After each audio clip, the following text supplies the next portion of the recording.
stories and figures of Israel, Moses, Elijah, prophets and kings, revelations of Jesus Christ from 1884 to 1950.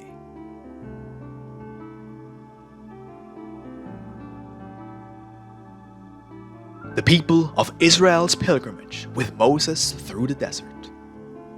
Thus saith the Lord.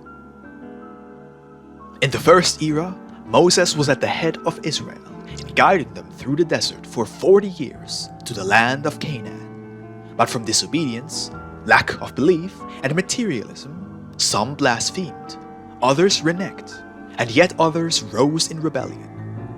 Moses, confronted with such a situation, told them with prudence and patience not to offend the supreme will, but to be humble and obedient before that Father, who, without considering their disobedience, had made manna fall from the sky, and water spring forth from the rocks. Moses had offered sufficient proof that the true God was with him, but the people wanted more evidence. The messenger, taking the multitudes to the slopes of Mount Sinai, called upon the power of Jehovah, and the Lord, hearing him, granted him great proofs and miraculous things. The people wanted to hear and to see the one to whom Moses listened, and the one whom he perceived through his faith. I manifested myself to those people in a cloud, and had them listen to my voice for hours and hours. But it was so potent that men felt themselves dying of fear. Their bodies shook, and their spirits trembled before that voice of justice. Then the people begged Moses to plead to Jehovah, not to speak any longer to his people, for they could no longer listen to him. They recognized that they were still too small to communicate directly with the Eternal One.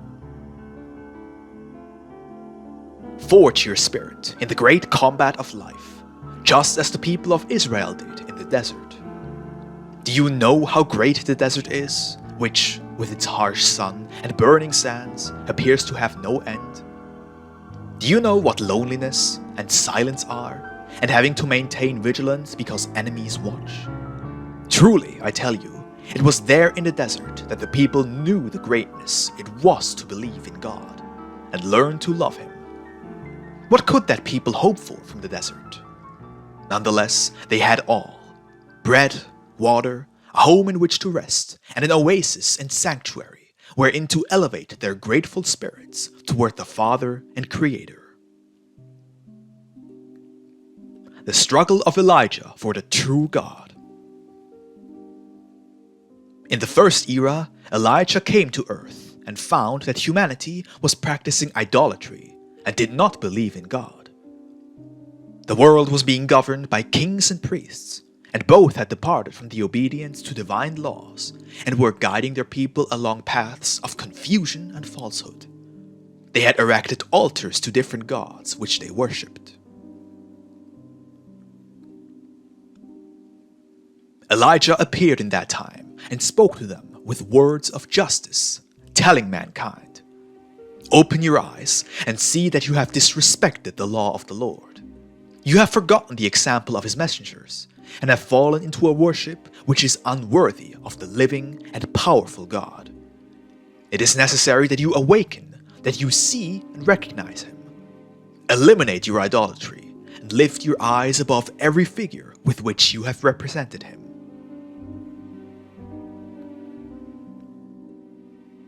Elijah heard my voice, which said to him, "Depart from the wicked people of that nation. Tell them that rain will not fall for a long time, not until you order it so in my name." And Elijah said, "It will not rain until my Lord appoints the hour, and my voice orders it." And thus saying, he departed.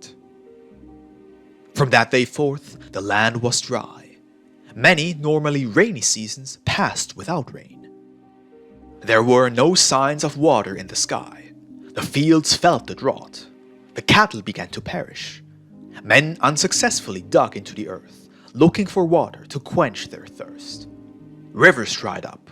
Overcome by the rays of the red-hot sun, the grass withered, and men cried out to their gods, asking for rain to return to them, in order to sow and harvest the seed which fed them. Elijah had departed by divine mandate. He prayed and awaited the will of his Lord. Men and women began to leave their lands in search of new places which did not lack water. Wherever one looked, there were caravans, and all the land was dry. Years went by, and one day when Elijah elevated his spirit to the Father, he heard his voice saying, "Seek out the king, and when I give you the sign, the waters once again will fall over the land." Filled with obedience, Elijah humbly went before the king of that nation and showed his power before the worshippers of the false gods. After that, he spoke about the Father and of his power. Then the signs appeared. Lightning, thunder, and fire were seen in the sky, followed by an abundance of rain. Once again the fields became green, and the trees were filled with fruit. There was abundance of many things on earth. Faced with this proof, the people awakened and remembered their father, who called and warned them through Elijah. The 12 tribes of Israel. Do not believe that prophets, forerunners, and spirits of light have existed only in the bosom of the people of Israel. I have sent some of these to other peoples as well, but men took them as gods, not as envoys, and under their teachings created religions and cults. The people of Israel did not understand the mission they had with the other peoples, and slept in a bed of blessings and complacency. The Father had formed them as a perfect family, in which one tribe had the mission of defending the people and maintaining peace. Another worked the earth, and another were fishermen and navigators. To yet another was entrusted spiritual worship, and so on. Each one of the 12 tribes that made up the people carried out a different mission that together served as an example of harmony. And truly, I say to you, the spiritual gifts that you possessed in those first times, you still have them. The prophets and first kings of Israel. The prophets spoke with great truth.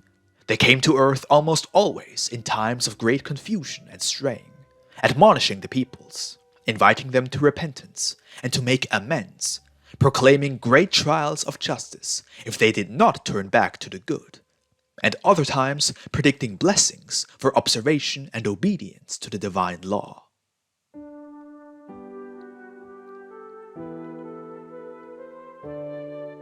But what those prophets spoke of was an exhortation toward the practicing of good, justice, and respect for one another. They did not come revealing the life of the Spirit, its destiny and evolution. Not even Moses himself, who I chose to be made my representative, and through whose channel I gave the law for all time, spoke of the spiritual life. The law of the Father encompasses wisdom and justice, teaches men to live in peace, to love and respect one another, and make yourselves worthy before me as men.